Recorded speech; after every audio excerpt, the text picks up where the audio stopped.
অনুষ্ঠান করে বিয়ে করার সামর্থ্য পাওয়ার নাই। কোনো বিবাহিত ছেলে যদি আমাকে বিয়ে করতে চায় গোপনে, তার পরিবারকে না জানিয়ে, তাহলে আমি বিয়ে করতে রাজি আছি। শুধু সে আমার বাড়িতে আসবে, এসে দেখা করবে, দেখা করে বিয়ে করে সে যদি মনে চায় আমাকে নিয়ে যাক, না হলে আমাকে ফিরে যাইতেও পারে, কিন্তু বিয়ের খরচ দিতে হবে, আমার খরচটাকে দিয়ে আমার বাড়িতে রাখতে হবে। প্রিয় দর্শক, আসসালামু আলাইকুম। দর্শক, আপনাদের প্রীতি ও শুভেচ্ছা জানিয়ে শুরু করছি আমাদের আজকের প্রতিবেদন। তো দর্শক, আজকে আমাদের এক আপু দাঁড়িয়ে আছে, দেখতেই পাচ্ছেন। আপুটি দেখতে মাশাআল্লাহ সুন্দর, তবু তার মনে নাকি অনেক কষ্ট।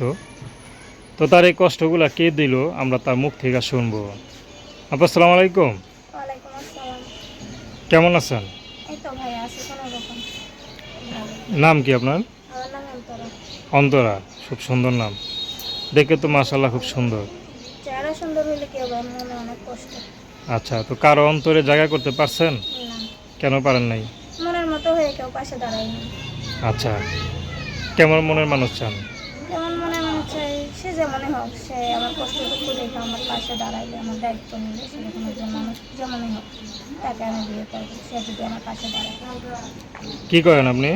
আমি কাজ করি, কি কাজ করেন? সেলাই মেশিনের কাম করি। আচ্ছা, বিষয়তে করেন নাই না? না না, বিয়ে সাথে হয়নি। পড়াশোনা করেন নাই? পড়াশোনা অল্প কিছু পড়ছিলাম। দুঃখের বিষয় ছোটোকালে বাবা সাইডা চলে গেছে। মা মায়ের হাতে সব পড়া গেছিল, কাজ কাম করছে, পড়াশোনা করার মতো ছিল না। আচ্ছা, তো এখন সেলাই মেশিন কাজ করে কি সংসার চালান, না আপনার নিজের খরচ চালান, কোনটা? মা সংসার চালাই, নিজেরও খরচ চালাই, সব মিলিয়ে তো হওয়া না, এই জন্যই তো প্রতিবেদনের সামনে আসে। মা আছে না? মা আছে, মাটা অসুস্থ। কিছু করে না? মানে বড় ভাইও নাই? না, ছোট একটা ভাই আছে, মাও কাম করতো, মা অসুস্থ হয়ে যাওয়ার পর থেকে আর কাম করতে কি পারে হয়েছে, না। আম্মুর কি হয়েছে? আমার চোখের সমস্যা। আচ্ছা, মানে একবারে দেখে না, নাকি টুকটাক দেখে, কোনটা? দেখে, মানে এক চোখ কাটাইছি, কর্জ করে ধাগি করে এক চোখ কাটাইছি, আরেকটা চোখ কাটানো আছে। আচ্ছা, তো এর মধ্যে মনে করেন যে সংসারে এত অভাব, তার মধ্যে আপনার বিয়ে করতে মানে বসতে হবে, ঠিক না?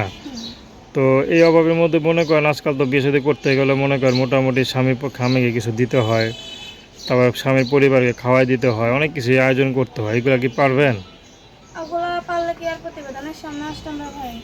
আমি চাই যে কোনো ছেলে যৌতুক ছাড়া যে আমাকে বিয়ে করে নিতে পারবে, সে যেমনই হোক, বুড়া হোক জোয়ান হোক, তাতে আমার কিছু যায় আসে না। তার মনটা ভালো হবে, সে আমার পাশে থাকবে, এতটুকু।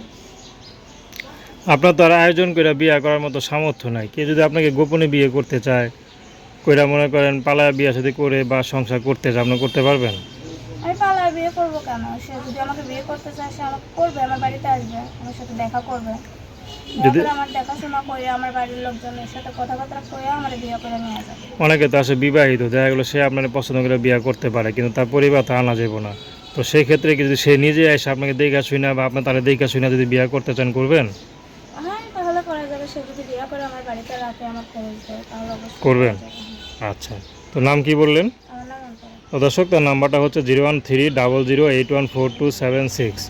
আমি নাম্বারটা আবারও বলছি, 01300814276।